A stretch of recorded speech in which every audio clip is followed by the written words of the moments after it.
And we're live. Okay, guys, how's it, guys? Welcome back to another cracking installment of the Matt Brown Show. Today, I am blessed, privileged, and honored to have with us in the studio Lorna, Maseko. Welcome to the show. Wow, I like that. Can I do that? Please. That's really cool. Cool. So, I actually, weirdly enough, despite probably mutual friends, you know Maps Mapanyani? Yeah, I do. I used to work with him on Top Billing. Okay, great. So so Maps has been on the show, but I actually didn't know anything up until this morning, weirdly enough, or until the booking happened. Yeah. Right. But so for those of the viewers and listeners around the world who fall into my category, which is absolute loser, Never. please can you give us the headline backstory, because there's a lot we need to jump into today. So celebrity cook, TV personality, like it just goes on and on. So I don't know, sounds like someone cool. Yeah, so I started off as a ballet dancer not for the South African Ballet Theatre, but I had a choice in primary school. Bring the mic closer. It looks very terrible on this angle where my phone is, but anyway. So I had a choice between ballet and karate in school, and I decided to choose ballet, and I knew absolutely nothing about it, but I decided to do it nonetheless. I think it says a lot about my character and personality for some strange reason. So I did ballet and got to travel around the world, got to see a lot of things. I remember actually my mom put in my ballet shoes in the washing machine because she thought they were dirty. And if you know, did you know I went into like American there? Like dirty. Like dirty? I meant dirty. Did you got to accentuate the dirty? dirty? Like I say water. Water? I have the weirdest thing, I say bathroom instead of bathroom. It's fine. I don't know where I took that from. And I've only been to America once. Anyway. We'll get into that. Yeah. We'll get into that. So Ballet shoes and washing machines. she put the ballet shoes, the point shoes in the washing machine. And if you know anything about ballet, you know that you never put point shoes in the washing machine because you don't do that. So it's a no-no? No, you clean them with chamomile lotion. You know what you use for chicken pox? Yeah. I know. Okay. It's the cheaper version, but there is like another thing that you buy from the ballet shop, but the chamomile? Chamomile, yeah. That is cheaper but works perfectly as well. So we used to use that. So I got to travel around the world and I guess became the first ballet dancer of color in South Africa to do a lead role of John Q, which was amazing. Also did Nutcracker and a few other roles. And then from there I decided, well, that was fun. What's next? So what did ballet, ballet is hard. Yeah, it's just a very hard thing to do. Many hours of practice. Yeah. It's physically hard, emotionally hard. So what did I have to ask you? What did ballet as a discipline teach you about yourself? I think from a young age, it taught perseverance. It taught discipline. And you only discover these things when you're older. Because when you're in the motion of things, you don't really fathom what you're doing. It's kind of like a thing that you do with your friends and it's tons of fun. And, you so happen to be good at it. So you continue. I think definitely perseverance, definitely discipline. I think, and the art of being a hard worker, that nothing's ever going to be given to you on a silver platter. If you think about ballet in its entirety as an art form, you practice every single day, staring at yourself in the mirror to practice a pirouette that you might not even get on stage. Really? Essentially. How does that work? So obviously, I'm assuming you know what a pirouette is. Yes. So you pirouette, so I was a very good turner, if I should say so myself. So I used to do I could do I could bang out like a six pirouettes on point and finish like I did absolutely nothing. So that was I guess I kind of a gift. Like I was a good turner. So I had really high legs, but certain things that I couldn't do. So I didn't have like really good turnout. It meant that I needed to keep practicing that or stretching or kind of engaging the muscles that don't exist anymore, but they used to be there. Engaging certain muscles so that when I was dancing, I was constantly turned out and not turned in, if that makes sense. So I think you're in front of the mirror. I remember doing the Prix de Lausanne in Switzerland. It was actually my first time traveling overseas, and I remember seeing the Asian girls would stand in front of the mirror after the competition. We were like, we're going to eat burgers and takeaway because It's our first time overseas, okay? So we're like, we got time for this competition. We got things to do. And we're young. We're like 18. And you can imagine like these little kids from the township traveling overseas for the first time. And we're in Switzerland. And if you've ever been to like Lausanne or anywhere in Switzerland, it is a beautiful, beautiful country. Stunning. So we were like, wow, completely forgot about the competition, put on 10 kilos, only made it I don't even know how far we made it, but we didn't do so well. And so they used to sit and literally practice all the time, in front of the mirror. When everybody was eating lunch, they were there practicing. And of course, they came out top 10, obviously. Of course. We came home with a few more cheeks. Made the pain a little bit heavier. So listen, but take us a little bit further back. Tell us about where this journey actually started. The ballet journey? No, you as a kind of as a personality. Where were you born? Where did you come from? So I'm from Alexandra, yes, and I have never seen the rats that people talk about personally. You better close that mouth and lower your tone, girl. I've never seen those rats personally. But I was born 16th Street in Alexandra, grew up from really humble beginnings with two parents, obviously two, with parents that really... Some have more than two, hey? Yeah, that's how I was like, okay, I looked at myself is that silly? But with parents who were really committed in making sure that we had a better livelihood for ourselves and for our family. And then we moved to the burbs in the hood. So we moved to East Bank, which is the suburb of the township, which is awkward, but yeah. So cooking, we have to talk about cooking. You've got a book coming up in September, so that's your first one, right? I'm so excited. Can I get it? Woo! Yeah, I'm super excited about the book. I mean, it actually got me really emotional writing it, because it's quite an emotional book that talks about my life and how I got introduced to food. And some moments are funny, some moments are but when you have to reflect and go back to who you were, how you grew up, and I know in the book I talk about, and I've mentioned this a couple of times, that when we used to stay in Alex, I used to bath in a little dish. And now the thought, now I'm like, hey, I used to bath in a dish. I can't even believe, personally myself. Hence I never take baths anymore, because I never take baths. Because it reminds me of that little dish, even though the bath is not really the size of the dish. Anyway, point is, I'm very excited about the book. I hope South Africa loves the book as much as I've enjoyed writing it. And I've been very hands-on about everything, from every toothpick to everything. Talk to us a little bit more about your writing process. So I've got a book coming out in the middle of July. Woohoo! On my birthday? Really? Yeah. The 15th of July. You missed it by a couple of days. I can move the dates. Okay, 3rd of July. 3rd of July. But one of the hardest experiences, in terms of exercises of discipline. I mean, with everything going on, running this business, you with your, media personality, everything else you're doing, now you got to write a book on top of everything else. I think I'm OCD. Is it ADD? ADHD? What am I? AD, which in what context? As in, I can't concentrate for too long. Yeah. Mm-hmm. I think I have ADD. This book made me realize. I'm sit down for 2 seconds. I'm I wonder what's happening on Instagram. Most people have that problem. And 2 seconds I write it. I'm let's check out the news. And then I write another 2 seconds, and I'm I had to I don't know how many coffees I took at some point, because I was girl, you need to get it together, okay, if you want to finish this. Because you have to be in the right mood, the right mode. And then you get to a point where you feel you have no more adjectives to describe what mushrooms taste like, because you've repeated them a couple of times in a couple of recipes, because you love mushrooms. So you're splendid. I think I've said amazing 100 million times. Or just do a Jamie Oliver.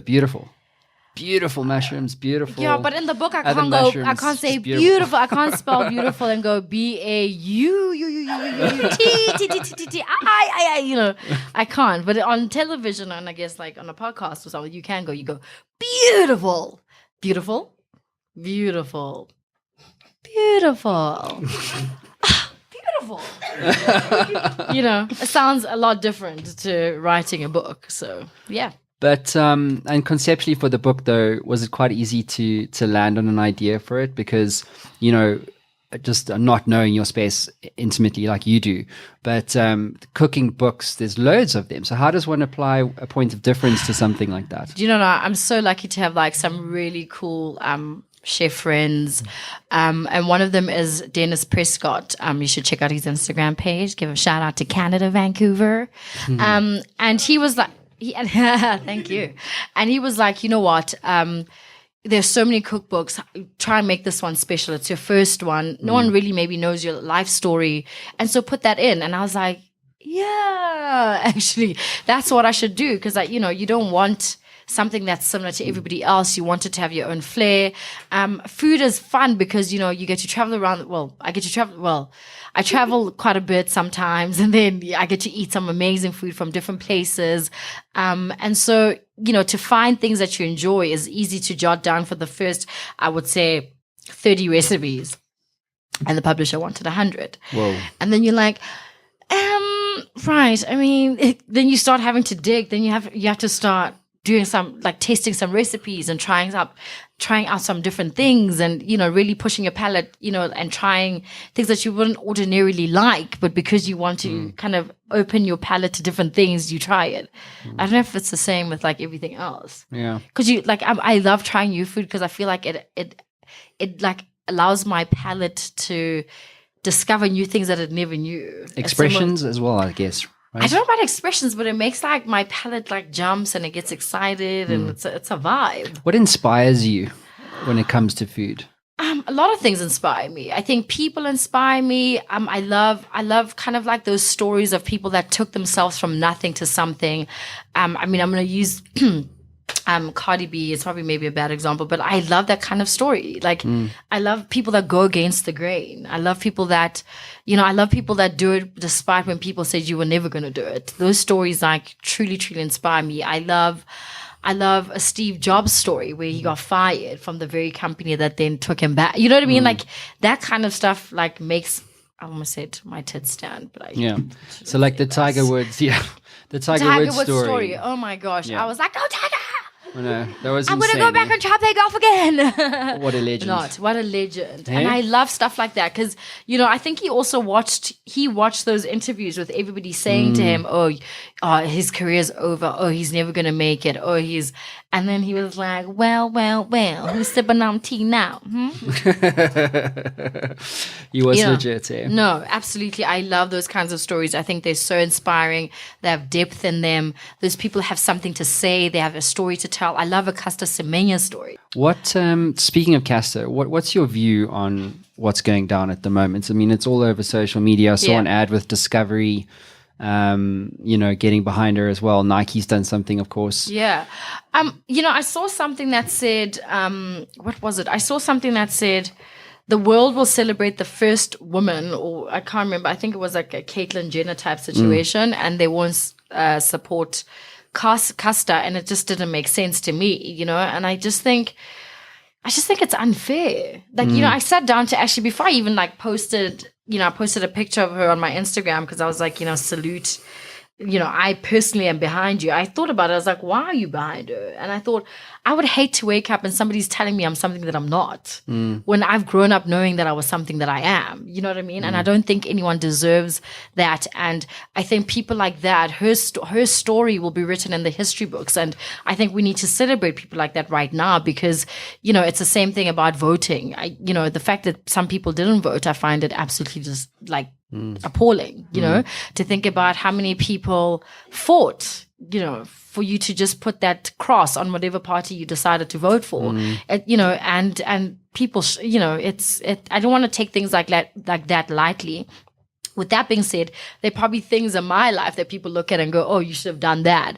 But, you know, it takes time to get to that point. And so when you do get there, do the right thing. Yeah, it's interesting because it's the power of the personal brand. Yeah. Do you know what I mean? That big brands are kind of jumping onto in many respects. Because people, I think, are tired of like the same mundane thing. You know what I mean? Like, you want authenticity. You want somebody who finds for something that's real. You know, it's easy to put on a lash and mascara. Not easy. Jeez, it's really difficult. I mean, to put all of this on, it's a lot of work. But, you know, there's a certain level of authenticity that people enjoy and love. And I kind of gravitate to. Do you know what I mean? I do. And Jeez, that sounds so deep. That's what happens on the Matt Brown so show. Heavy. How many minutes has it been? Let's see. I don't know. Okay, but look, I think what we're kind of touching on is this finding your voice and being able to speak your truth. Yeah, absolutely. Like Caster Semenya, I think you've done that in many respects. Even myself, I've had to grow into that. You know? Absolutely. I don't think, I started off as a ballet dancer, and then I went still in television on Top Billing, my own show, The Hostess with Lorna Maseko, Top Chef South Africa, MasterChef, Celebrity MasterChef in South Africa. And I guess people do doubt and then when you started cooking, when? Yeah. You know what I mean? Yeah. And so I think it's not even proving it to people. I think it's proving it to yourself. I don't think it's really like going, I'm going to show them. I think it's more like, I'm going to show me that I can do it. I'm going to show me that, I can really excel at this thing because I genuinely like it. And if I discovered it years later, you're only discovering it now. I've probably known it a couple of years ago. I just had to grow into it. And you're seeing it now in this thing where I'm selling you this dream, but it perhaps was a dream when I was dancing and I couldn't eat as much as I wanted, and I wanted to have a lamb chop or two, or the whole lamb shank. Tell me something. What words of wisdom or kind of lessons would you like to share with other women out there who are battling to find their truth and their voice and who look up to you? Because that's very much a position that, based on what I understand, is a position that you hold. Do you know what it is? I think, my best friend, Teresa Machonga, always says, my ambition knows no boundaries. And I'm one of the most fearless people, is that English? Yes. Fearless people I know. I'll take the risk and learn how to swim on my way down. I'll take the dive and learn how to, no man. That's like an entrepreneur, right? So an entrepreneur will jump out of an airplane with a silkworm. And be like, oh, shucks, I've never done a lesson on this. What do we do? Yeah. On my way down, about there, when I'm about to drop, you're like, okay, we survived. We're good. Okay. And I'm kind of like that person. And I, some risks have been really costly. Some have been really great. Am I grateful for them? Yeah. Did I want to go through the hardships? No. But I've learned something, and I keep it moving. I'm a director of a radiator business, and what we do is we manufacture radiators, oil coolers, and heat exchangers. And it's not an industry that you would have ever thought of me being, because when I do go to the mining sites, I do wear a hard hat, and I do wear mining shoes and that jacket that's luminous. But I know what I'm talking about, right? You know what I mean? A safety jacket. But I know what I'm talking about, and it's something that I'm passionate about. I'm an entrepreneur. And so, I would do things that would not be what you would think. I'm not, I always say I just don't want to be seen as just a pretty face. Yeah. Okay. Yeah. Let's do quote of the day. Take us through this one. Onwards and upwards. Because I'm a kind of keep it moving kind of girl. I'm like, hardships will always be there. People will disappoint you, but you put on your big girl panties and you keep it moving, onwards and upwards. What have you learned about failure in your? Gosh, I hate failure. Why not gonna though? Lie. Don't you find failure is necessary? No, it is necessary. It doesn't mean something that's necessary you must like. Yeah. I'm like, no. I hate failure. Failure is scary. Failure, makes you not want to take the next jump next time. But it is necessary. You need, you wouldn't be where you are if you hadn't started what you've started here. It took some failing. And that's just the truth of the matter. So, do I like failure? No. Do I think it's necessary? Yes. That's just what it is. Do I want to? Oh, geez, I almost went completely left with this one. Let me keep it to myself. So I think failure is necessary. I think I don't even think I've reached success yet, but half of the things that I've kind of achieved were because I failed at something and tried again, but I think the most important thing, and it's a cliche you hear all the time, it's like, get up.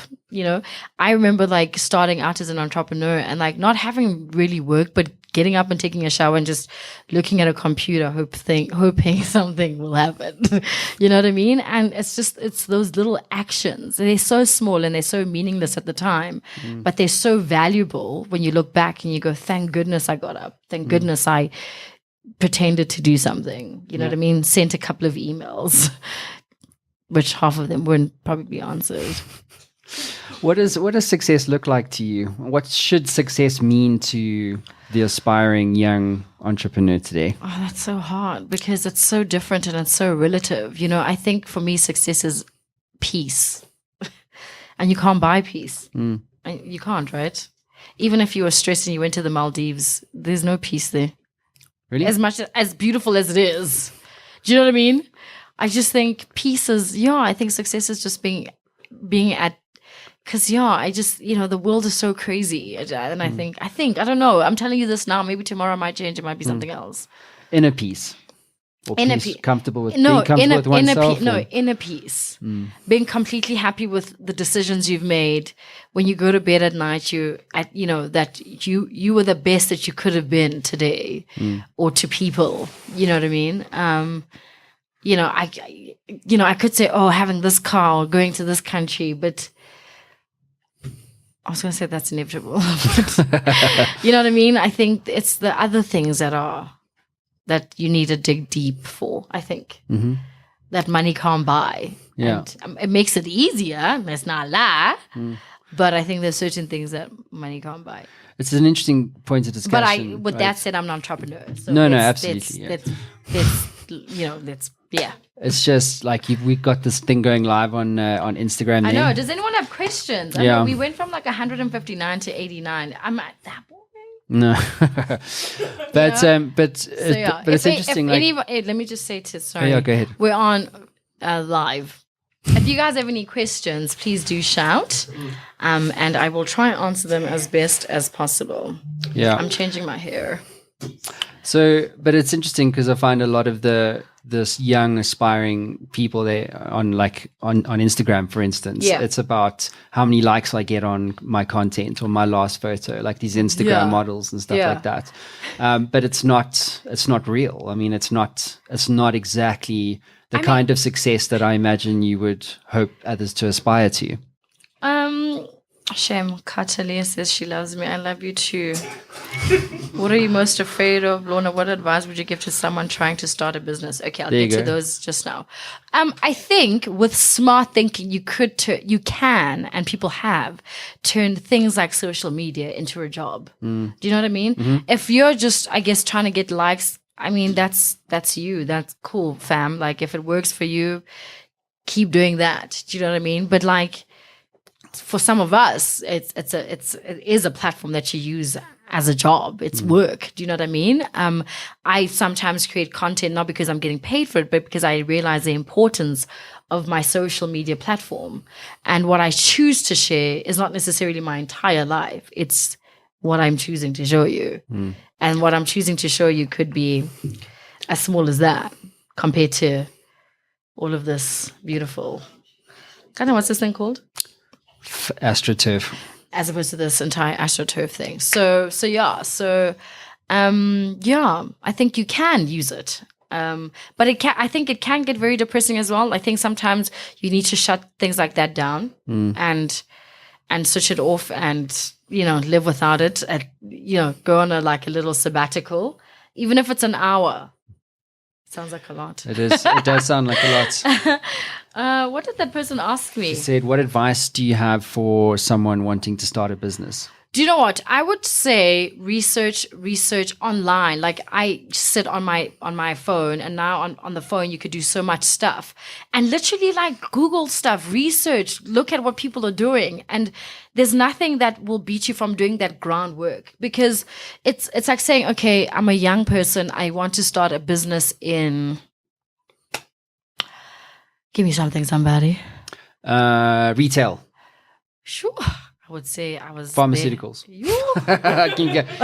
Blockchain. No, I'm just saying, okay, let's say you've got a great business plan, you've got a great proposal. I think I think for me, there are avenues that are, some government departments that assist with stuff like that. And I think you may not be able to get all the money you want, but there are avenues for, like, if you're under 35, you could go to the National Youth, what is it? NYDA, I think. Yeah, you can go there. And for me, I think where it becomes a bit of a challenge, people then go, oh, I sent it in and no one said anything. do you know how many times sometimes I've had to knock on doors until somebody said, actually, like, I won't use that language, but like, actually, please leave. Do you know what I mean? And I'm that persistent. Do you know what I mean? Yeah. And I'm okay with being told, calling you a million times until you answer the phone, until I'm like, no, okay, next. But I think it's that you need to be persistent. You can't assume that you've sent in this beautiful proposal out of, like, imagine how many people apply for things like that yours is going to be the one that people read. Do you know what I mean? And I think it's perseverance, and it's not stopping at the first knock. It's bulldoze the damn door if you have to. Do you know what I mean? And that's how I'm nowhere where I want to be, and have so much work to do. But like, I'm just thinking about, like, a silly example is that I was looking for a company to manage my brand for months and months and months, and I, knocked at so many beautiful agencies, and they just said, no, thank you. It's not nice to get a no, thank you. And I finally found, like, Brand Cartel, and it was because we were working on a campaign together to go on a cruise. I know how difficult. Life's tough. It's so tough. Proper hurdle. And I enjoyed how they managed the whole process. There were a bit of, like, hiccups along the way. But, the trip happened and they managed it beautifully. And I approached them and I was like, listen, I'm looking for a company to manage my brand, but not in a way that you see talent. I want you to see me as you see a franchise, or I don't want to mention brands, but you know what I mean? Like an actual thing. Like the thing you're wearing on your feet, or the thing that I'm wearing on my feet. You know what I mean? And manage me like that. Do you know what I mean? And from there, that literally led to us.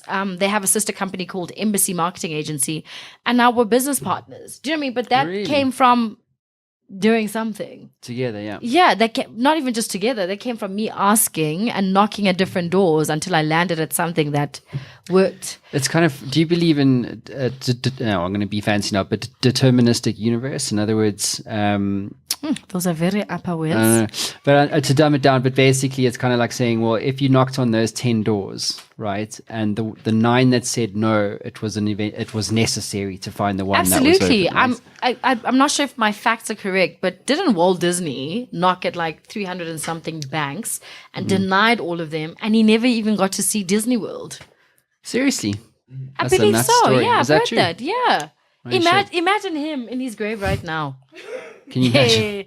I know, animated films. That's what I'm saying. I'm like, imagine that. Like, do you know what I mean? He never even got to see the thing. And then KFC was another one, right? The Colonel was like literally 1,000 and then something. you think that you've posted like 2 pictures on the gram and boom. Come on, kids. Like, y'all better wake up. That's how you know the universe has got a sense of humor. Eh?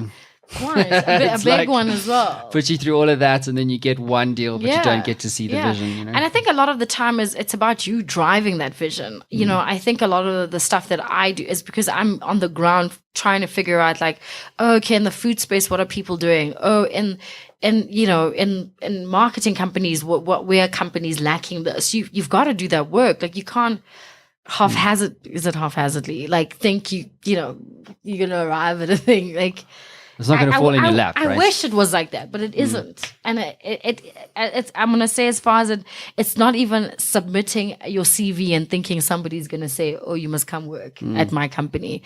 It's about irritating the living daylights out of the people you want to work for. I remember back in the day, people used to say, like, you must, what show was it? It was an SABC1 show for musicians.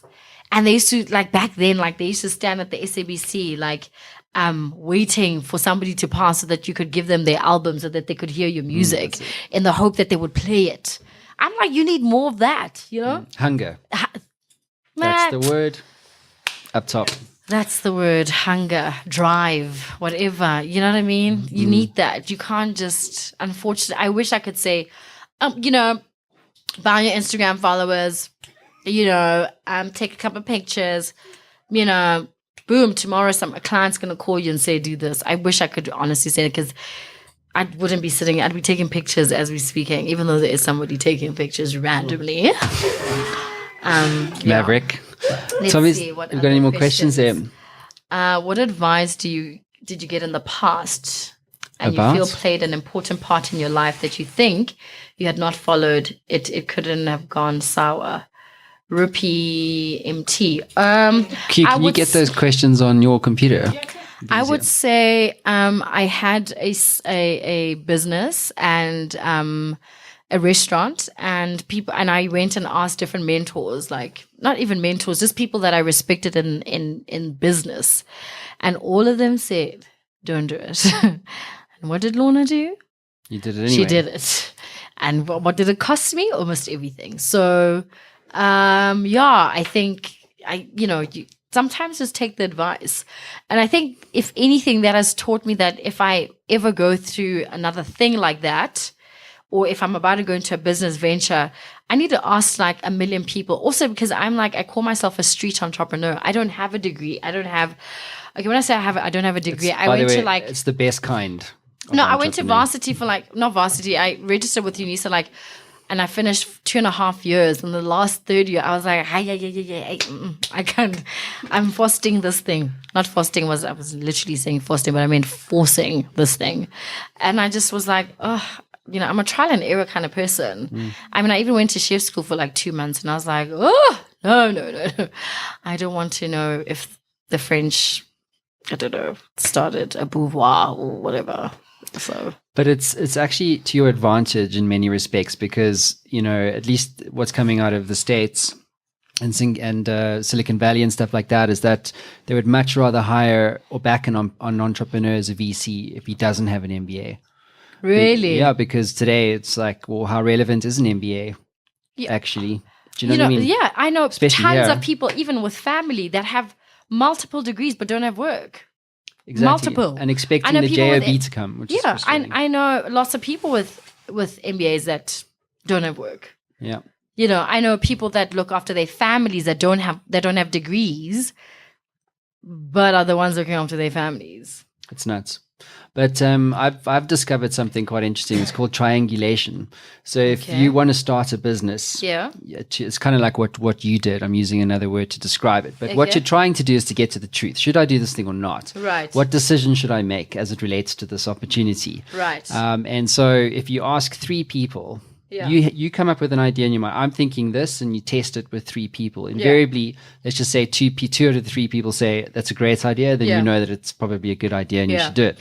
If it's only 1 or no one agrees with your idea, then you probably shouldn't. Right. Because at the end of the in principle, yes. But I think to your point, what you did is you did it anyway, right? Because it's like you remind me of myself in many respects, personality-wise, because you're headstrong. It's like, it's like someone saying, "Don't do." I am such a crier. Oh my gosh! I think crying is important, though. I find it very therapeutic. I do. I don't know how to cry. Let me slap you hard with this baseball. I'll see what happens. Give me the drags.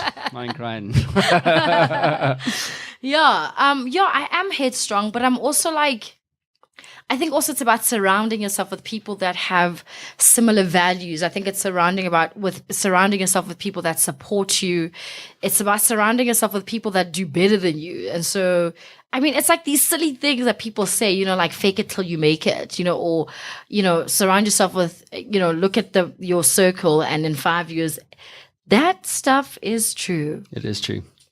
That stuff, it's not a joke. It sounds jokey now, but that stuff is so true. And I think, when I look at like people I hang around with, they, in their own right are heads of industries, and constantly inspiring me to want to be better, and also pushing me subconsciously, and I'd like to think pushing each other in wanting to be great. And I celebrate the people I'm around, and I'm grateful for them, so yeah.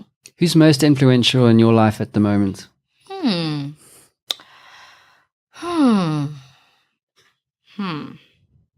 Q's definitely Q's most definitely influential in my life. Sure.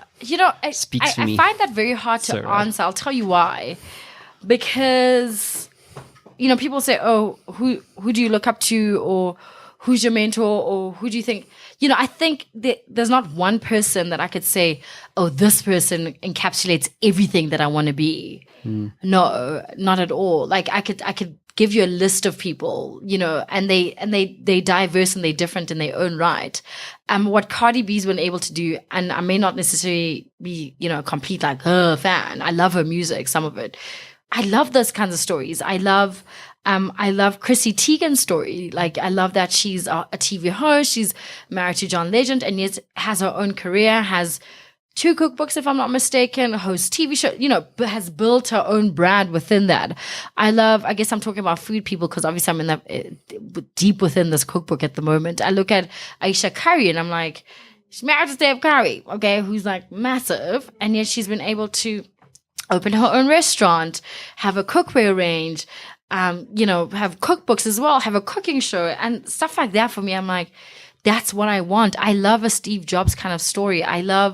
And there are other entrepreneurs that I look at, and I can't think of them obviously now, your brain, that I think, wow, that is super, super cool.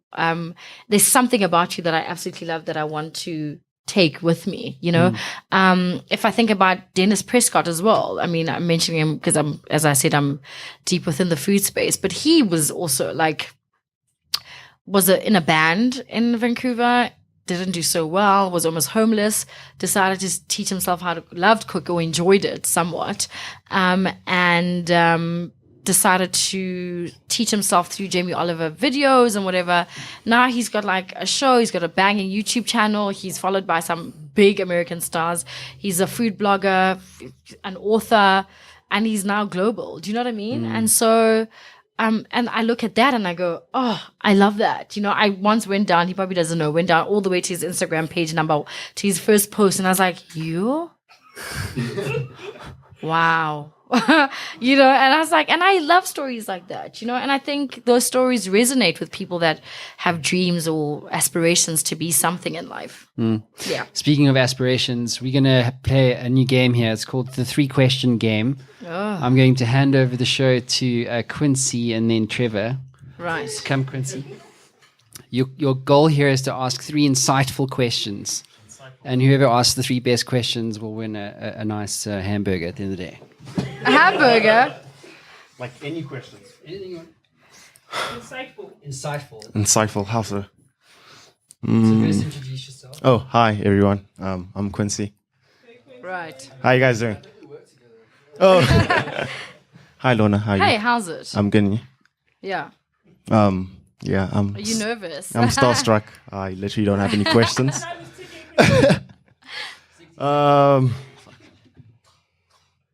Come on, guys, help me. Is it quinoa or quinoa? Quinoa. Favorite dish, local, international. I will say that I'm always drawn to like Asian flavors. So like, I love, teriyaki, soya, ginger chili. I love those kinds of like Asian type flavors. So always, after this, I'm going for sushi. Starving. And locally, I love like stews, man. Like I love like oxtail. I like hearty food that gives you like the itis afterwards. Itis. The itis, like you sleep, Oh. locked out. Substitution time. Substitution time.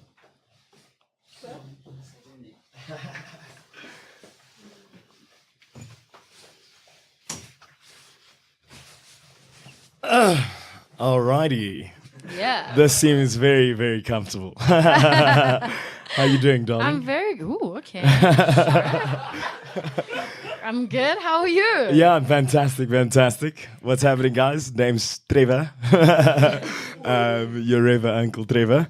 So I wanted to know. Yes. I'm 27 years old. Okay. I think I've got the potential To do what? to entertain.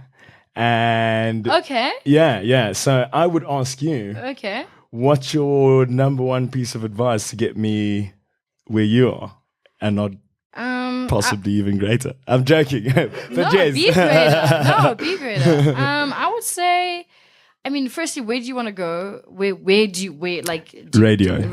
Okay, then I would say put a show reel together, and then I would say irritate the living daylights out of people in broadcast until somebody says, "Okay, we'll listen to you." Okay. I other than that, I don't know anyone. No, sufficient answer. I was happy with that. Question number 2. Do I get 3 questions? Question number 2. You've traveled around the world. Yeah. What sets You have us? a good voice though as well. Oh, thank you. What sets us apart as South Africans from the rest of the world? You know what? We are so lively and so. I'm going to describe it in dance form because it's the best way I could, I think, articulate it. I love dancing. Oh, okay, cool. So, like, I was thinking ballet, but salsa, whatever you were thinking. You travel overseas and you see like international dances, and it's almost like they have no. It's not that they don't have a soul, but there's something lacking about their performance that doesn't touch you in the heart, and you go, "Oh my gosh, that was moving." And South Africans have this like passion and this like love for life and this thing, I don't know what to call it. Yeah, and they've got this zest and this like joyful, I don't know what the word is. But but no one would understand that thing unless you were South African and you knew what I was talking about. But we have the spirit. Yes, I don't know. Yes doesn't translate for me, but like this like drums or it ended on its own. Oi. How do you save it?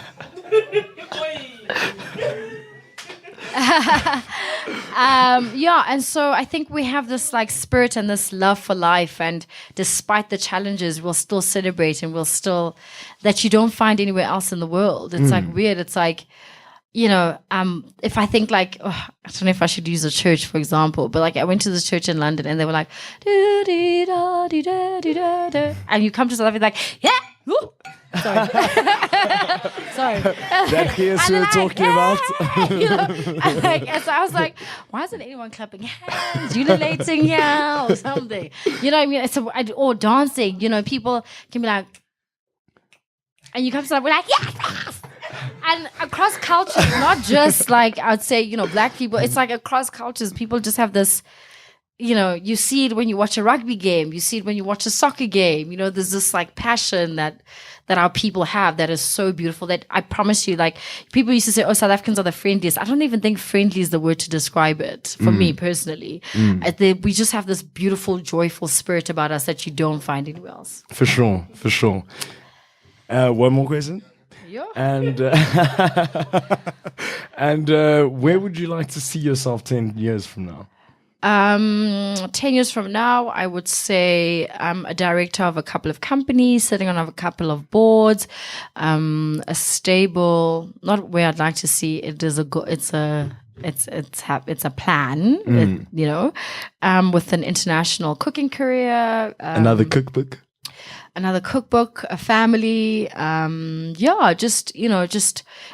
also some kind of way to give back in a very strong and positive and where you actually see results. Some kind of thing like that. But like a proper legit base that actually I can go, oh, that's a product of whatever foundation or whatever thing I did. You know what I mean? Yeah. For sure. But yeah. Thank you, darling. Thank you. You're absolutely amazing. Cool. Thanks for humoring us. If I didn't do that, they would never forgive me. So I appreciate that. No, it's an absolute pleasure. So just a couple more, and then we'll wrap up. I wanted to ask you about contribution, to pick up on what your last comment there. Right. In what way should entrepreneurs and just people in general do more? In what ways do you feel that you could inspire them? What words could you use to get people to do more, to make a difference? Do you know what? It's very hard for entrepreneurs to want to give back when you haven't reached your success yet. I feel like it's very hard. I think once you've reached that's when you're like, okay, well, the next thing it would be to give back, I think. Can it go together in like parallel? Yeah, possibly. But I think you give more when you know that you've achieved it. I think it's easier. You know what it is for me? It's about focus. You can focus that. Yeah, I guess. And you're probably able to do better and much more. You know what I mean? Yeah, I think that's what we could do. I mean, I went to obviously TEDx in Marseille, which was like super, super cool. Please, what did you speak about? I actually just spoke about my life story, and I spoke about the fact that I grew up from poor, well, I guess there are levels of poverty in South Africa, but I grew up from, a township in Alex, which is probably one of the poorest townships in the country, and was able to kind of make something of myself. But my whole thing was, it doesn't have to be just one person. The dream wasn't just given to Lorna alone, or like a selected few, or just a Trevor Noah or Charlize Theron. Ooh, did I put myself next to such giants? But I think it can be achieved for many more people. The American dream is not for a selected few. The African dream is not just for a selected few. And I don't think it should be like that. And I spoke about that. I think it comes out soon, nervous. But yeah, that was my talk. But people were chatting about different things. There was a lady who had she couldn't breathe. She had so many operations, and she had survived like numerous. I mean, we even like stood up and gave her a round of applause. I was like, well, drop the mic, because even my story wasn't that great, But she had survived cancer and a growth situation, So it was amazing. But I think I absolutely love Marseille now. I love. Have you been? I have, yeah. I lived in the South of France for 2 years. Put that back down. Oh my gosh, I'm so jealous. Marseille is so beautiful. I've been to the south of France before, but I'd never been to Marseille. Stayed at this beautiful hotel, Le Grand Beauvoir. I think I'm pronouncing it correct. I know, right? So bonjour. Hotel Le Grand Beauvoir. And Marseille is so pretty, man. It's got such a beautiful culture, and it's quaint, and the food's amazing. And I loved it. And I mean, I've been to the south of France, like I said, but it's almost. Have you been to Cassis? Cassis. It's literally, I think, about 30 minutes or so from Marseille. No. I love little quaint little cities like that. It's nice. I was in Antibes and Cannes and Monaco. Cannes, yeah, Monaco. Oh, I've never felt so poor when I went to Monaco. I was like, I have a long way to go. Monaco. Oh yeah, it's nuts. It'll humble you. I actually said I was on a cruise ship. I went, I think Crystal Cruises actually. And I was like, I'm just going to go sit in my room. Did you go to the casino? I did not even want to. After I'd passed the Hermes store that had vintage Hermes bags, I was like, yeah, hi. Then I passed the casino.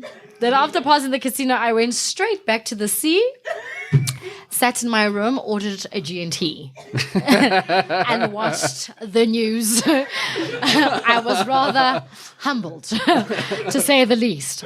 I was like, this is another level of wealth. I was like, yo. I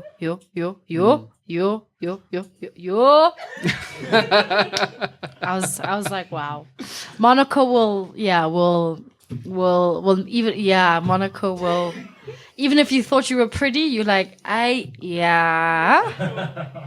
It's next level. Yeah, it is. I mean, so we're on the cruise, right? I'm even crying slightly because I just realized how poor I felt. So we're on this cruise, and we came and arrived. I know. We're on the cruise on Crystal Cruises, and so we're now, apparently we arrived at the perfect time that we're doing I think it's like a fireworks competition, and the Bulgaria team was their turn to do the thing. So our cruise, very nice cruise, because it even had a Nobu in it. So I mean, it really was the thing, 5 stars. 7. 7 stars. You are playing. Comes a Russian billionaire in front of us,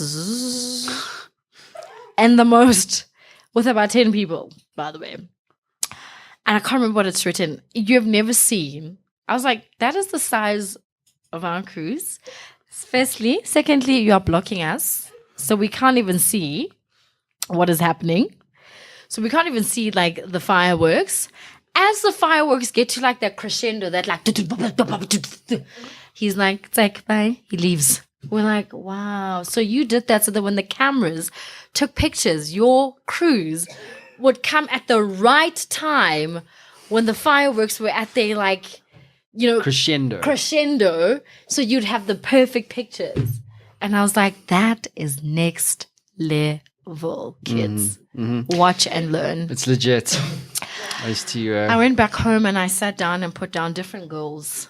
I was like, if Slay Queen was one of them, I don't think I want to be one anymore. I was like, you need to go back to school or something, Lawrence. But anyway. Yeah. Well, it's certainly, you know why they invest in those massive super yachts? Why? It's for privacy. It's one of the few places they can go without being hacked by paparazzi and so on and so forth. Paparazzi were there, Matt. Well, you know what they do? They hire boats to literally camp out and take shots off the stern of these yachts. You had never seen anything like this. I even Googled it. I was like, wow. I was like, this is like next level. Like, I don't think, is there anything above wealth? Inheritance. That was not inheritance. I don't think it's generational inheritance that. I think that is a whole lot of oil going to some country or something. I don't know. But I was like, wow. Google super yachts if you're interested and you're listening and watching. You'll find them all. And Roman Abramovich yacht he owns about 6 of them. Maybe that's the guy, the Russian guy. Yeah, it is. It's I forget the names of the yachts, but they come with like underwater torpedo cannons, like submarines that launch out. There's a part where it opens and cars come out. There you go, Bentleys. Hey, I was like, stuff like that you see in the movies. Yeah, it's like something Floyd Mayweather said. The reporter is like, he's just won his fight. He goes, so Floyd, tell me, when after you won your 49th consecutive undefeated match, what did you do? And he went, well, I got into a Bentley. Duh. Anyway, let's wrap this up. Cool. Why do you do what you do? What gets you out of bed in the morning? The drive to want to succeed in a manner that speaks to me. Amazing. Which is weird because people may think I'm successful, but I'm like, no, I'm still have a long way to go. And I wonder sometimes if I'll get there and go, this is it. Or is this what I was chasing? There's no end. There's only the journey. I love the journey as well. And I think that's part of being an entrepreneur, that you love the drive because you already in your head kind of see the end. And so the in-between bit is the stuff that you're like, woohoo, this is the fun part. As hard as it is. Everybody, Lorna, Maseko, everyone. Thank you.